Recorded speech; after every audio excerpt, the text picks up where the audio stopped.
Acho que o dízimo é uma coisa fechada. O envelope está lá de dízimo. Tem gente que precisa de colocar no envelope de dízimo e está dando dízimo. É importante. Por quê? Os irmãos já viram que eu gosto de honrar quem dá o dízimo, de orar pela pessoa, abençoar. Porque normalmente quem dá o dízimo já é uma pessoa abençoada. A gente só acrescenta, pedindo: Deus, continua abençoando esta pessoa que é dizimista e ofertante. Outra coisa, tem que ser dizimista e ofertante. É interessante, né? Então, é o que nós vamos tratar hoje. Então, lembrando para você mais uma vez, você não é amaldiçoado quando você não dá o dízimo. Nós fazemos questão de dizer isso, mas você deixa de ser abençoado. É diferente de eu te amaldiçoar, né? Não é isso? Aí veja bem, mas eu vou ler aqui o texto de Malaquias 7. Malaquias 7, 7 ao 12. Para você poder entender. É um texto mais lido sobre dízimos e oferta. Parece que é um dos textos mais lidos, né? Mas eu quero ler a partir do 7, só para você entender. Vai colocar aqui, ó. É Malaquias, capítulo 3, versículo 7. Desde os dias de vossos pais, vos desviastes dos meus estatutos e não os guardastes. Tornai-vos para mim, e eu me tornarei para vós, diz o Senhor dos Exércitos. Mas vós dizeis: em que havemos de tornar?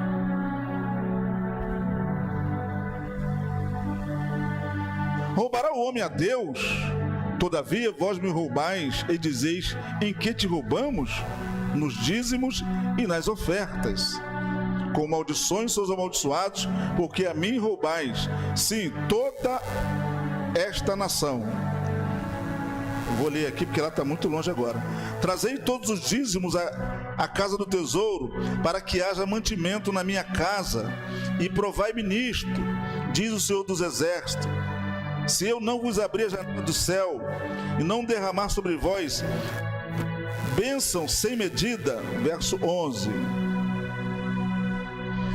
E por causa de vós repreenderei o devorador, e ele não destruirá os frutos da vossa terra, e a vossa vide do campo não será estéril, diz o Senhor dos Exércitos.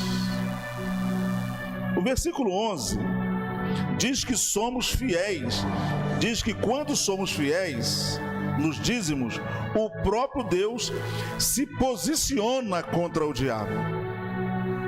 Quando nós somos fiéis, Deus se posiciona a nosso favor. Você nem precisa de orar por esta área quando você é fiel a Deus, porque Deus se posiciona. Você pode ficar despreocupado. Agora, não pode esquecer que o dizimista também é provado. A pessoa não pode esquecer disso. É provado como? Para ver se ele é fiel mesmo na hora que não está com fartura. Porque a nossa fidelidade nós provamos na escassez. Não é na fartura que nós provamos nossa fidelidade. É quando estamos na escassez. E eu devo dizimar de quê? Diga comigo: de toda a minha renda. Não é só do salário do meu emprego, não. Tudo que passa pela minha mão. Senão eu continuo sendo infiel. Esse é o grande segredo. É tudo que passa na minha mão. Por exemplo, eu dou um exemplo. Na minha casa é assim: eu dou o dízimo, ela dá o dízimo, a gente oferta na obra. Eu dou 300 reais do dízimo que já dei. Eu dou 300 reais porque ela não trabalha, a bispo, dou 300 reais para a bispo, 200, 300, 400. Ela pega daquele dinheiro dela e ainda dá o dízimo. Precisaria, vamos dizer, um ato de fé que ela tem, tudo que passa pela mão dela. Hoje ela perguntou: vai me dar o dinheiro para dar dízimo? Ela adora dar o dízimo, ela gosta demais. Então isso é bom, porque eu também gosto, porque isso faz bem. Eu adoro investir na obra de Deus. Isso é abençoador na obra de Deus. É tudo que passa pela nossa mão. Senão a pessoa continua sendo infiel. As pessoas, porque fidelidade é muito abrangente, a palavra fiel, né? Quando a pessoa fala assim: eu sou fiel, mas quando você é fiel? Quando está indo tudo bem? Né? Porque ser fiel quando está indo tudo bem é muito fácil. né? Então é ser fiel na escassez, quando estamos sendo provados. Aí, e há pessoas, irmãos, que são tão ignorantes com relação ao dízimo, que eles falam assim: não, mas o dízimo era arroz, feijão, era a moeda de troca daquela época. A moeda de troca, aqui, nós que somos dos 60 para lá, experimentou antigamente, os vizinhos eram assim, né? Um trocava: você tem arroz aí? Eu tenho açúcar. Um ia na casa do outro. Agora ninguém pode morar em frente, morre de fome, gente. Os vizinhos nem se falam. O vizinho que morava a 500 metros era vizinho, 500 metros era vizinho. Agora a 20 metros do outro lado da rua não é vizinho.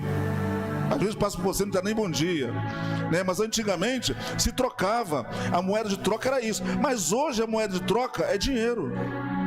Então se dá o dízimo de que hoje? Do dinheiro. Hoje ninguém mais... Eu não planto arroz, eu compro arroz. Eu não planto feijão, eu compro feijão. Hoje poucas pessoas, principalmente no Rio de Janeiro, plantam alguma coisa para comer, literalmente. Bem poucas pessoas, não é? Pode ser que alguém tenha uma hortinha em casa, né, um quintalzinho para poder pintar, mas normalmente se compra ali no sacolão, se compra no Ceasa, num lugar assim que vende muita coisa. Então, a moeda de troca era realmente o trigo, era o arroz, era o feijão, enfim, era vários alimentos. Agora não. A moeda de troca hoje é dinheiro. Então, o dízimo hoje se dá do dinheiro. Não é? E por que algumas pessoas dizem que o dízimo ele é da lei? O dízimo não é da lei. O dízimo foi dado a Abraão. Abraão é antes da lei. O dízimo foi dado na graça. Ele foi promulgado na lei. O primeiro a dar o dízimo foi Abraão. Abraão é da fé. Abraão é da graça. É antes da lei. Então o dízimo é da lei. Mal informado a respeito do conhecimento. Eu sempre coloco às vezes nas redes sociais que conhecimento dá medo a algumas pessoas. Tem pessoas que não têm coragem de ter conhecimento. Por quê? Porque o grande perigo do conhecimento, ou o grande bem, enquanto eu não sei, não tem problema nenhum. Mas quando eu passo a ter conhecimento de fatos, aí que o negócio fica sério. Sabe o que a Bíblia fala?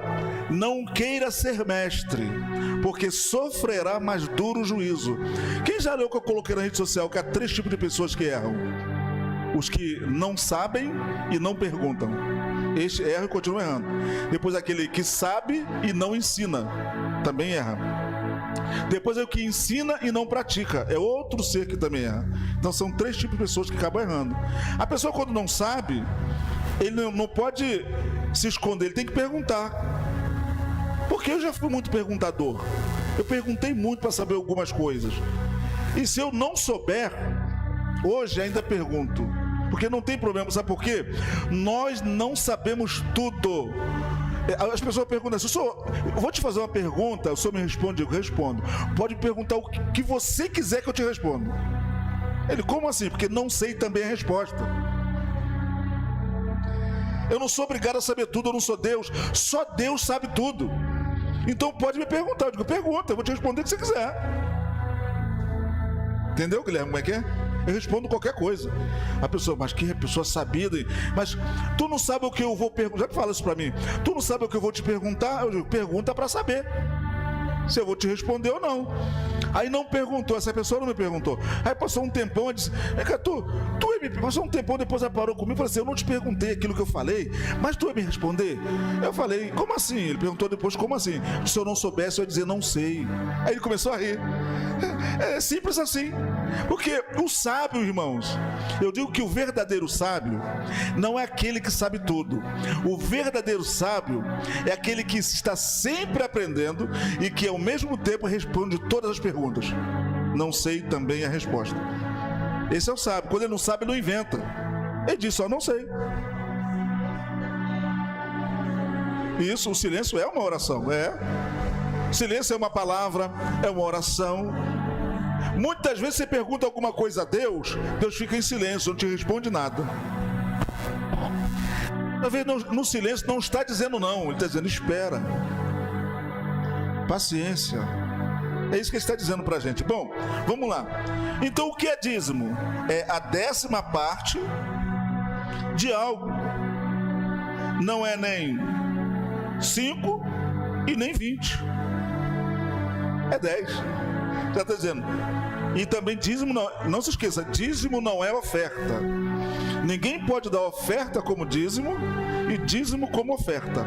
Dízimo quer dizer a 10ª parte. E oferta é oferta. Eu até costumo dizer, irmãos, a irmã falou isso verdade, e isso é verdade. O dízimo não se paga, se devolve. Mas existem pessoas que não... isso não são poucas não, tá? Muitas pessoas que têm dificuldade de ser fiéis. Mas tem umas pessoas que são tão fiéis que Deus se agrada só da fidelidade, de mais nada. A fidelidade é tudo. A nossa fidelidade... irmãos, eu sou tão aberto quanto a isso, que eu até falo, gente, se você não tem dinheiro, dê o seu tempo para Deus, se dizima para Deus, se doa para a obra de Deus. Tem gente que faz tudo, ele oferta, dízimo, se oferta, dá o dízimo, se dizima para Deus, ele se coloca à disposição, ele se coloca na obra, ele se preocupa com as coisas de Deus.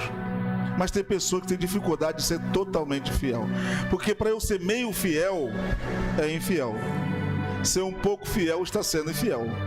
Tem que ser fiel. E a palavra fiel, vou dizer de novo para vocês, ela é muito abrangente e embaraça muita gente quando a pessoa diz assim, eu sou fiel. O fiel, ele perdoa o próximo. O fiel, ele ama o próximo. O fiel não é contencioso. Esse é o fiel. O fiel faz tudo para ajudar a obra, não para atrapalhar. O fiel ama quem chega, ama quem sai, ama quem fica, ama quem vai embora. Esse é o fiel. O fiel, ele ama. O fiel, ele entende que a pessoa é boa não só quando está aqui, quando está longe também, em outro lugar. A pessoa não é boa só porque está congregando conosco.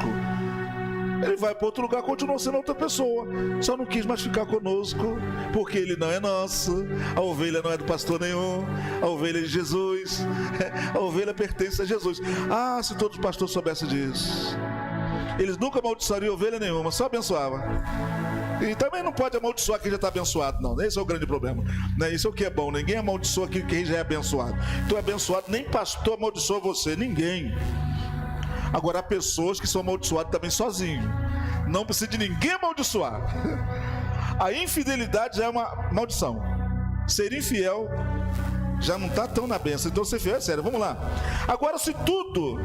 Aqui no Salmo 24, versículo 1, Salmo 24, versículo 1, diz assim, ó: do Senhor é a terra e tudo que nela existe, o mundo que neles vivem. Olha bem, aí em 1 Crônicas 29, 14, aí lá já em 1 Crônicas 29, 14 diz: mas quem sou eu e quem é o meu povo para que pudéssemos contribuir tão generosamente como fizemos? Tudo vem de ti e nós apenas te damos o que vem das tuas mãos. Veja bem, tudo vem de Deus e nós só damos para Deus o que vem das nossas mãos. Eu não posso dar o que não vem das minhas mãos. Então o grande segredo é nós darmos para Deus tudo que passa pela nossa mão. Isso chama-se fidelidade. Fidelidade a Deus chama-se pessoa próspera. O próspero, ele é fiel. Ele é fiel porque é próspero e é próspero porque é fiel. As duas coisas. Ele é fiel porque é próspero. Ele é próspero porque é fiel. E mais próspero porque é fiel. Então é importante. Agora, se tudo vem de Deus, por que Ele nos pede o dízimo? Certamente a resposta é o seguinte: certamente para nos livrar da avareza. Tem muita gente que é mão de vaca, pão duro. O que mais, gente? Mão mirrada, mesquinho. Tem avarento, mão de vaca, mesquinho. Eita, mão de vaca é feio nesse nome, mas ser mão de vaca, né? Então, se Deus não tem acesso ao nosso dinheiro, então dificilmente Ele terá acesso aos nossos corações. Se ele não tiver acesso, irmãos, ao dinheiro de alguém, não vai ter acesso ao coração. Deus é muito bom. De 100%, Ele permite que fiquemos com 90%. Ele pede, irmãos, para a gente uma miséria. Pensa direitinho. Ele pede para a gente o mínimo do mínimo. Ele pede 10%. E isto não é para... Olha bem, Ele não pede para Ele, não. Ele pede para a obra, para a sustentação da obra de Deus, da sua obra na terra. Porque Deus não precisa de dinheiro. Ele é dono do ouro e da prata. Então não precisa de dinheiro. Mas a obra de Deus precisa de dinheiro. É o que as pessoas não dizem. Aí tem gente que fala assim: eu não vou dar dinheiro para pastor. Bom, eu pastoreio há 40... Não é bem, não chega a 40, mas chega a uns 34 anos mais ou menos, que eu pastoreio. Nunca vivi da igreja. Nunca. Tem gente com 1 ano já vive. Nunca vivi da igreja. Nunca precisei que a igreja me sustentasse, porque Deus sempre me sustentou. Então, mas nada contra não, eu sempre falo, nada contra. Se a igreja tem condição de dar um bom salário para o seu pastor, por favor, dê. Abençoa o seu pastor, abençoa a sua liderança. Porque as pessoas têm tão dificuldade. Aqui eu não generalizo, quando eu falo pessoas, mas não estou generalizando, porque tem gente que é muito aberto para a obra de Deus, tá? Mas algumas pessoas não sabem a bênção de ofertar. Jesus chegou a dizer assim, Jesus disse assim, mais bem-aventurado é aquele que dá do que o que recebe. Então é melhor dar do que receber. Se eu estou dando, é porque eu estou sendo abençoado.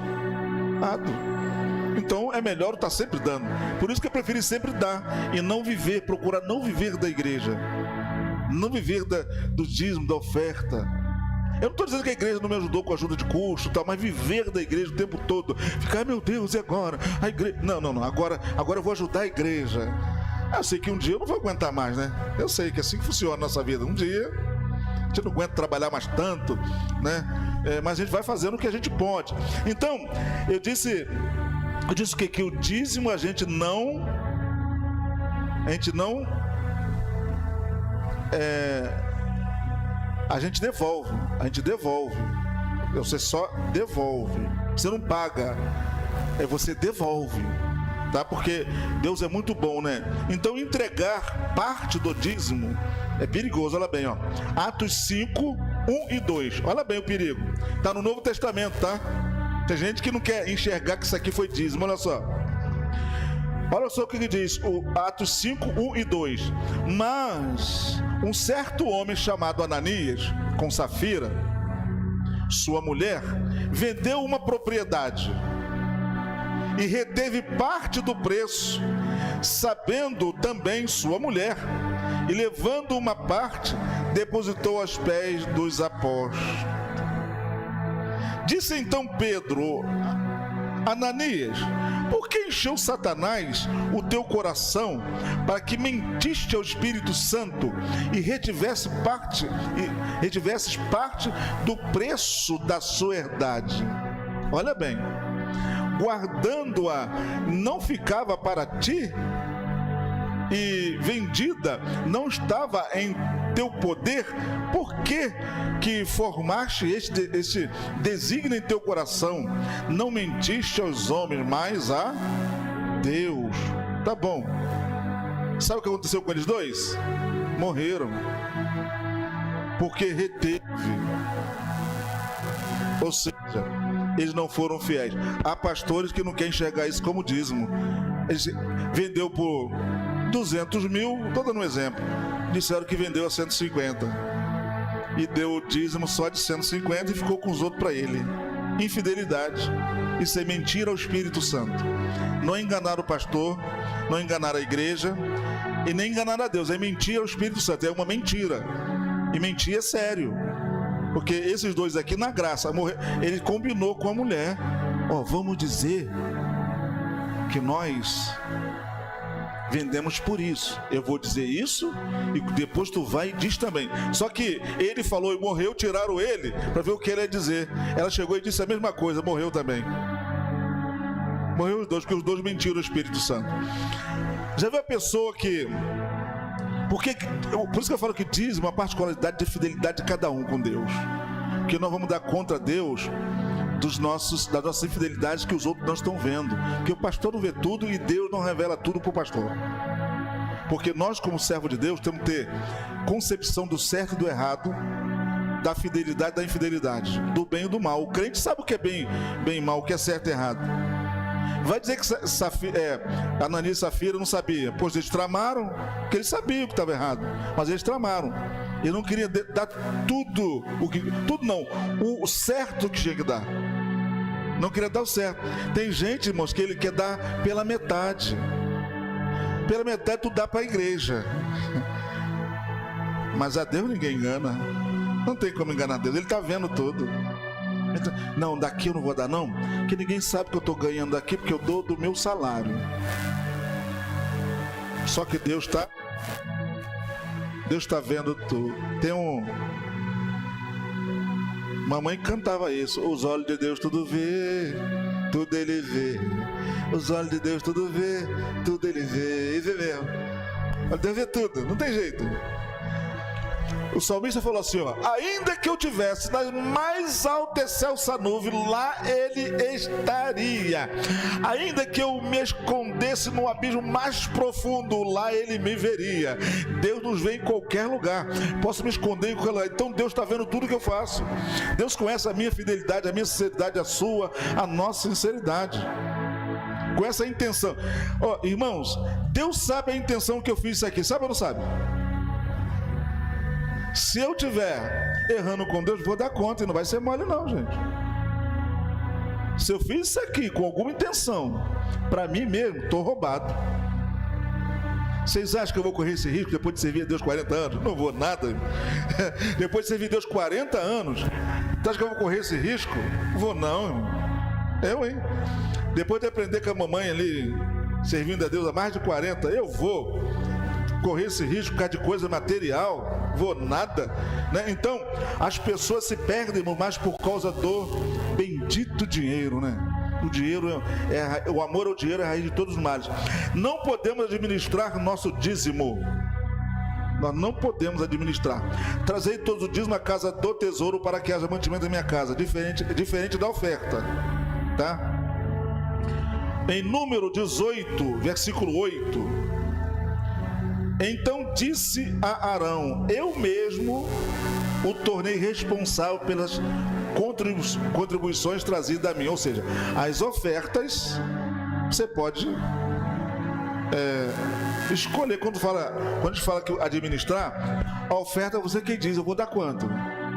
Eu vou dar 5, 10, 50, 100? Eu acredito que pouca gente dá uma oferta a Deus pela sua vida sentimental, pela sua vida espiritual, pela vida do seu filho, pela sua família, porque não aprenderam a fazer isso. Tem gente que aprendeu, a maioria não aprendeu. Hoje é silêncio. Estou trazendo um voto aqui que eu fiz e pronto. Aí ora pelo voto. Ele diz: ele está fazendo um voto pela família, pelo bem-estar dos seus filhos. Gente, como eu fiz isso? Então as pessoas às vezes não fazem isso, mas tem gente que faz, que tem um temor. Não, eu fiz um voto com Deus aqui e eu quero dar oferta pela vida da minha filha. Eu quero dar oferta pela conversão do meu esposo. Mas não é Jesus que salva? Sim, mas você está cuidando, está fazendo a sua parte. É Jesus quem salva, mas está fazendo a sua parte. Eu dou oferta para o meu filho ficar na presença de Deus. É o meu sacrifício, porque na verdade essa pessoa está abençoando a obra de Deus. Essa pessoa está contribuindo, ele está com o coração aberto para a obra do Senhor, né?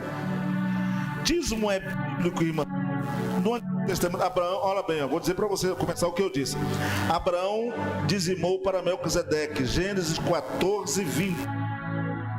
Então Abraão lhe deu dízimo de tudo. Isso está em Gênesis 14, 20. Note que Abraão não viveu debaixo da lei. Lembra que eu disse para vocês que foi na graça?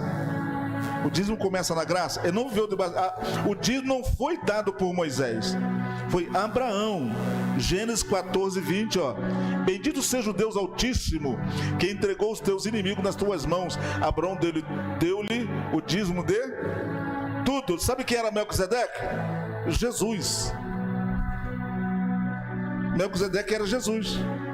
Esse sacerdote a quem ele dá o dízimo, ele tipifica na Bíblia Cristo. Era Cristo a quem ele estava entregando o dízimo. Ora, tendo a Escritura previsto, Gálatas 3:8 agora. Olha bem como é interessante a Bíblia Sagrada. Viu? O ensino é um pouco mais corrido. Ora, tendo a Escritura previsto, está aqui, ó, que Deus havia de justificar pela fé os gentios, anunciou primeiro o evangelho a Abraão, dizendo: todas as nações serão benditas em ti. Engraçado, o que é o pregador da graça, não é Paulo? Mas a quem Deus primeiro revela o evangelho? A Abraão, ao pai da fé. Porque Abraão é da graça, ele não é da lei. Ele vem antes da lei. A lei foi dada a Moisés, mas Abraão é 2000 anos antes de Moisés. É interessante, né? Então as pessoas não têm essa ideia. Por isso que eu falo que o conhecimento é uma riqueza. E não dá, claro, que em todo o culto ficar pregando conhecimento, mas no dia de quinta-feira a gente vai passando para os irmãos o que a Bíblia diz. Não é o que eu acho, não, mas o que a Bíblia diz. O importante é entender o que a Bíblia diz. Jacó, em Gênesis 28, 22, também foi dizimista. Jacó, Abraão, Isaac e Jacó. Ó, Jacó: e tudo que me deres, certamente darei o dízimo. Com quem certamente que ele aprendeu? Com o avô. Aprendeu com o avô. Vocês acham que eu aprendi para a igreja primeiro com quem? Com a avó. Engraçado que não foi com a mamãe, foi com a vovó, foi com a mãe da minha mãe. Minha mãe nem era da igreja, eu levava minha avó na igreja. Aprendi com a vovó. É interessante, gente, eu conto para as pessoas que é interessante. Mamãe era católica no interior, eu era pequenininho. Aí minha mãe, a missa era da hora do culto da igreja, dos crentes, era a igreja dos crentes. Quando chegava na esquina da igreja católica, eu embirrava. Eu não queria ir para a igreja católica, nada contra os católicos, tá? Eu não queria, com 2 para 3 anos, eu queria ir para a igreja dos crentes, eu ia. Eu embirrava: eu quero ir com a minha tia, eu quero ir para lá, eu queria ir para a igreja dos crentes. Estava no sangue, era chamada já. Eu queria ir para a igreja dos crentes, 2 para 3 anos, antes de vir para o Rio de Janeiro. Eu já chorava para igreja. Eu quero cantar pega fogo, onde o crente pentecoste põe o pé. Aprendi isso com 2 anos. Ele anda revestido de poder, orando sempre para não perder a fé. Aprendi isso lá, com 2 anos. Eu já era pentecostal com 2 anos de idade. Também, glória a Deus. Vamos aplaudir Jesus, coisa linda, né, gente? Glória a Deus. As pessoas não sabem como é bom servir a Deus, irmãos.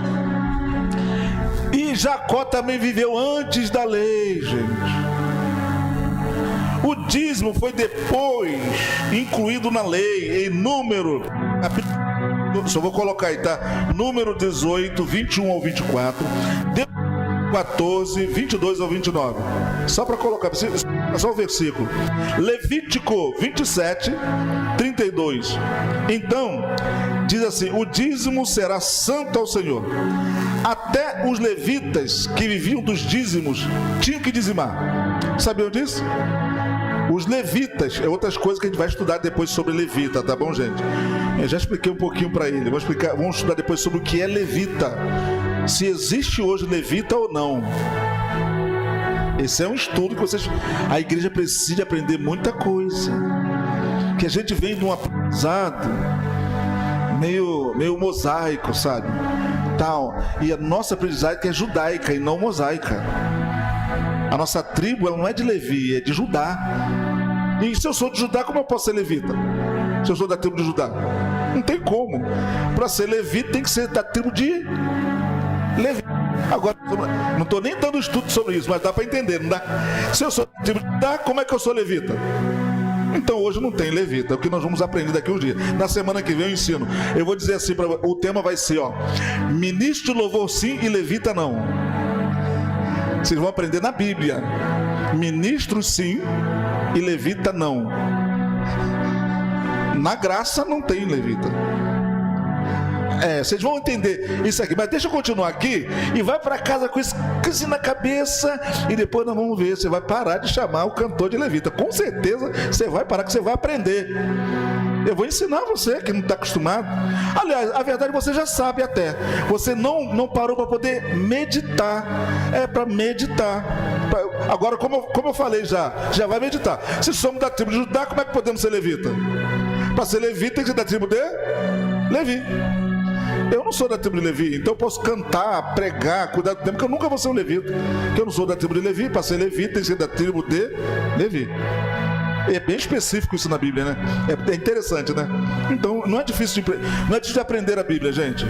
É que nós vamos acompanhando a multidão, sabe? Todo mundo fala, a gente fala também. E disse isso aí. Ah, mas eu não, eu adoro estudar as entrelinhas. Eu adoro ler as entrelinhas da Bíblia. Não é ler a Bíblia, é ler. É isso, dá um mergulho mais fundo. Tem um hino que fala, né? Ir mais fundo, dá um mergulho mais fundo, né? Eu sei, tu vai encontrar muita gente que discorda da gente. Mesmo você com a Bíblia, tem gente que vai discordar de você. Porque tem gente que discorda da Bíblia, é simples assim. O conhecimento como é que costumam dizer? Na terra de cego, quem enxerga, quem tem o olho é rei. Então o que os pastores fazem, muitos deles? Não quer que você tenha conhecimento, porque ele consegue te dominar. Então quando ele abre o seu conhecimento, ele te coloca livre, te deixa livre, e você é livre. Servir Jesus não é ser preso no cabresto de uma denominação, de uma igreja, de um pastor, não. É você servir, saber que ele é autoridade espiritual, respeitar, mas o respeito é mútuo. Da mesma forma que o pastor respeita a ovelha, eu respeito o pastor, eu tenho que respeitar ele para ele me respeitar só porque ele é criança, nem isso não, porque ele é adolescente, nada disso. O respeito é mútuo. O pastor, ele tem autoridade espiritual, que é diferente, mas o respeito tem que ser igual para todos nós. Amém, pessoal? É assim que funciona. O único grandão aqui é o da Galileia. Amém, pessoal? O único grandão aqui é o da Galileia. Só tem um grandão. Nós somos tudo pequenininho. Tem grandão aqui. Grandão é Jesus, irmão. Ele é grandão. É o grandão da Galileia, ele mesmo. Então, no Novo Testamento, é interessante. Deixa eu ver aqui, deixa eu ver quanto tempo tem. Me dá 5 minutos, a gente vai terminar. A gente não vai tarde, não.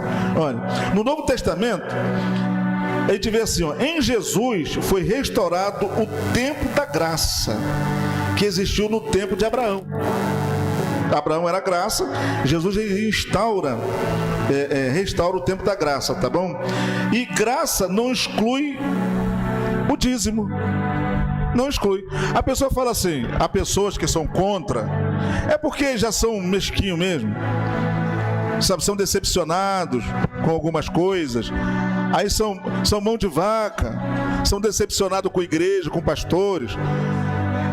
Aí acha que todo pastor, bota todo mundo no mesmo barco, né? Que todo pastor é igual. Eu falei, então nenhum médico presta.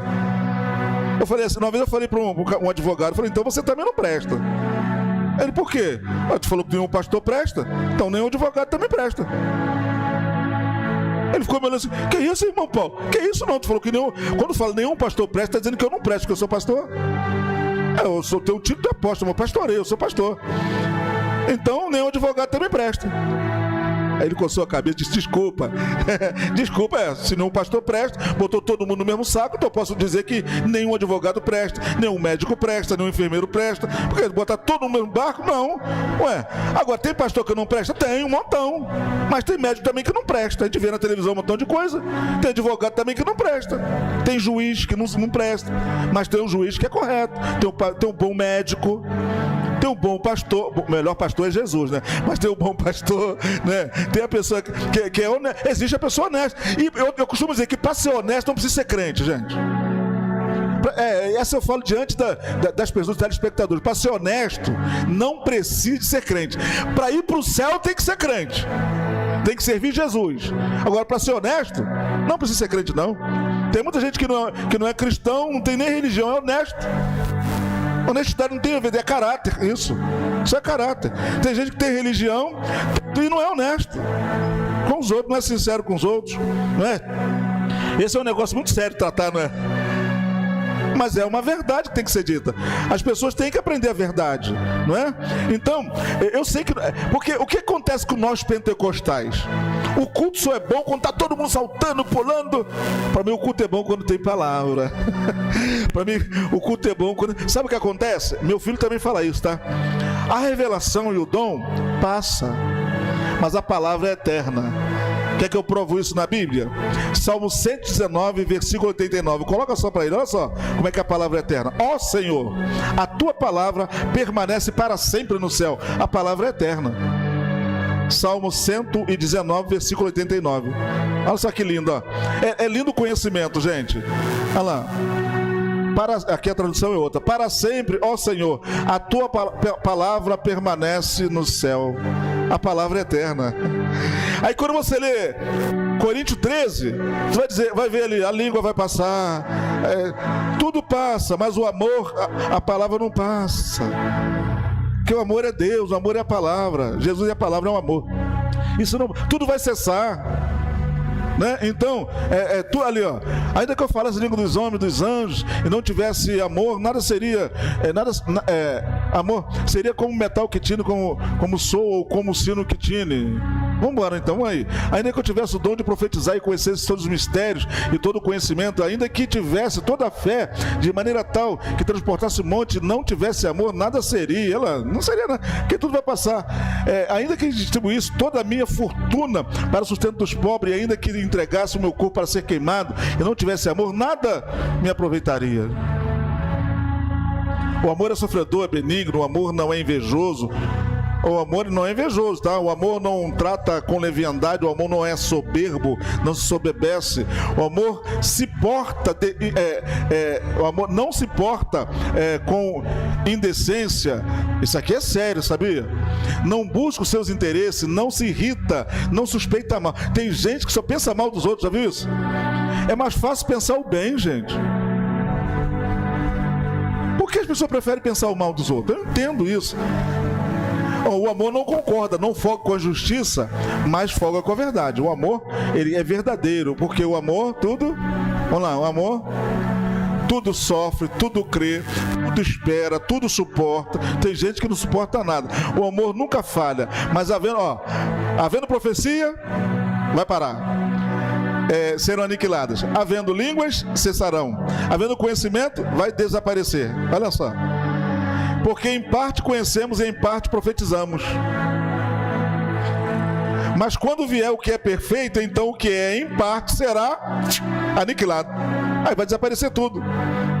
Quando era menino, falava como menino, e sentia como menino, pensava como menino. Mas, só até aí, tá? Mas logo que cheguei a ser homem, acabei com as coisas de menino. O que acontece hoje é que muitos cristãos não crescem espiritualmente. Principalmente nós pentecostais. Isso é um problema muito sério de conhecimento. Não é a maioria, ou melhor, não é todos, mas é a grande maioria. Não são todos, mas é uma maioria dos pentecostais tem dificuldade de conhecimento. Que é só, não, eu gosto também, gente, mas isso aí não leva para o céu, não. Não, isso tudo é gostoso, mas não leva ninguém para o céu. O que leva para o céu é você conhecer a verdade e colocar ela em prática. É isso que leva a gente para o céu.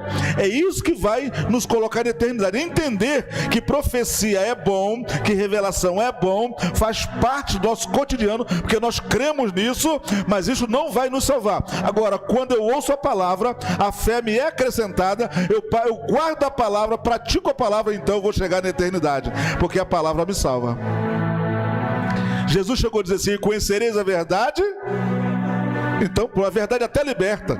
Você pode cantar, e pode uma pessoa ser liberta, mas depois ela volta de novo. Lembra de Saul? Lembra de Davi? Saul ficava endemoniado, chamava Davi para cantar, tocar harpa. Aí diz a Bíblia que ele ficava leve, livre e solto. Depois ficava de novo endemoniado. Sabe por quê? Porque ele não era livre pela palavra. Agora, quando a palavra liberta, está livre.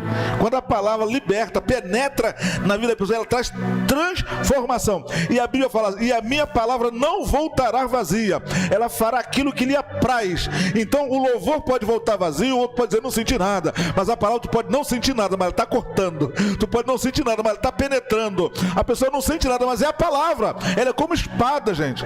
Pode não estar sentindo, mas ela está penetrando. E é a única coisa no bom sentido, que divide, faz divisão entre alma. Gente, só a morte separaria a alma do espírito, juntas e medulas, mas ela ainda discerne a intenção do coração. Ela divide a alma do espírito, juntas e medulas, ainda consegue discernir a intenção do coração do ser humano. É a palavra de Deus, de tão poderosa que é a palavra de Deus. Então Jesus, ele ratificou a prática do dízimo e as pessoas não querem entender. Ele disse, em Lucas 20, versículo 5, olha só o que Jesus falou, é tão interessante, irmãos, o conhecimento. Ele disse, dai a César e dai a Deus. Você não entende quem não quer, irmãos. Só um avarento mesmo de verdade, um mão de vaca, um mão de porco, que não quer entender essa verdade. Pois a César o que é de César, dai a Deus o que é de Deus. É fácil de compreender, só quem não quer. É interessante, né?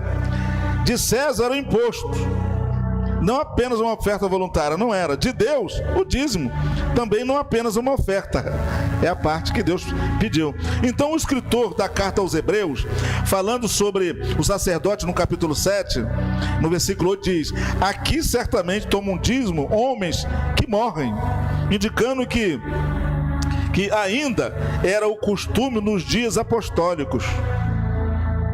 Olha bem, colocou lá, tu conseguiu entender? Hebreus, eu trouxe aqui Hebreus 7, Hebreus no capítulo 7. Olha que interessante, é porque as pessoas lerem a Bíblia e às vezes não entendem o que está lendo, ou nunca leu também. Porque este Melquisedeque, que era rei de Salém, sacerdote de Deus Altíssimo, e que saiu ao encontro de Abraão, quando ele regressava da matança dos reis, e o abençoou, e que também Abraão deu o dízimo de tudo, e primeiramente por interpretação, que é rei de justiça, e depois também rei de Salém, que é rei de paz. Quem é rei de Salém? Quem é rei de paz? Jesus, irmãos, é rei de Jerusalém, chamado Salém, tá? Rei de paz, vamos lá. Sem pai, sem mãe, sem genealogia, não tendo princípio de dias, nem fim de vida, mas sendo feito semelhante ao Filho de Deus, permanece sacerdote para sempre. Olha só, quem era Melquisedeque? De quem que ele está falando? Considerai, pois, quão grande era este, a quem até o patriarca Abraão deu o dízimo dos despojos. E os que dentre os filhos de Levi receberam o sacerdócio, têm ordem segundo a lei de tomar o dízimo do povo, isto é, de seus irmãos, ainda que tenham saído dos lombos de Abraão. Olha lá, saíram tudo de lá. Mas aquele cuja genealogia não é contada entre eles, tomou o dízimo. Quem? Melquisedeque. Tomou o dízimo de Abraão e abençoou o que tinha as promessas. Ora, sem contradição alguma, o menor é abençoado pelo maior. Já entra em outra área aqui. Já fala que entre Jacó e Esaú, o maior seria abençoado pelo menor. O maior era o primogênito, que era Esaú. O menor era Jacó, que saiu agarrado nos pés do irmão, querendo sair primeiro, mas ele ganhou a primogenitura. e tem outro erro muito grande.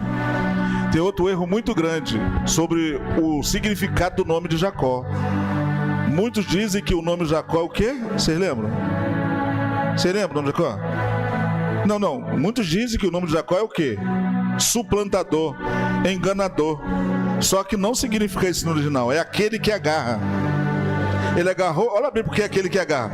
Ele agarrou Esaú, nos pés de Esaú, na hora de nascer, e agarrou até o anjo. Por isso que o nome no original é aquele que agarra e não suplantador, enganador. Porque não foi ele que enganou, foi a mãe. Esse é o segredo. Tem alguns segredos que as pessoas não prestam atenção. Aí bota no Jacó enganador. Ele não enganou, ele pagou até barato pelo prato guisado, mas ele comprou. Esaú vendeu, ele não roubou não. Ele comprou barato, mas pagou. Ele não roubou do irmão, o irmão vendeu, estava com fome, ele quer me vender sua primogenitura? Quero. Compartilhou de guisado e vendeu. O outro não se interessava pela primogenitura, ele sabia o que era, Jacó era esperto. Mas ele não roubou nada não. Pode ver que ele pagou pela primogenitura. Pagou barato, mas pagou. Ué, o irmão quis vender, né? Se alguém quer pagar barato, se você não comprar, ele vai vender para outra. Esse é o problema. Às vezes alguém parece lícita, de coisa lícita. Ah, você não quer comprar, barato. Mas se tu não comprar, ele vai vender para outro. É assim que funciona. Por isso que às vezes você tem que comprar. Não, eu vou comprar, porque se eu não comprar... E se eu não te comprar? Eu vou vender para outro.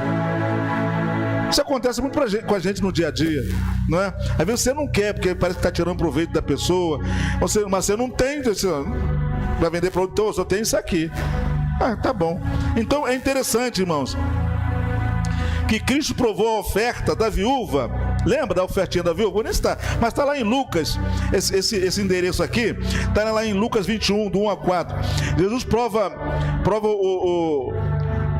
a fé da viúva, a oferta da viúva. Ela deu tudo quanto tinha, e só deu o que ela tinha.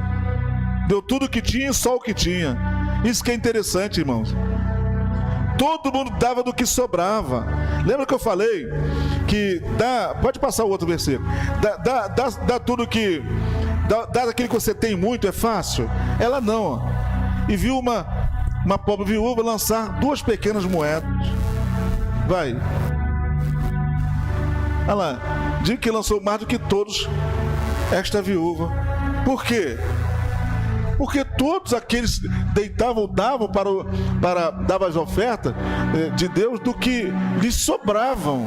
Mas esta pobre deitou todo o seu sustento.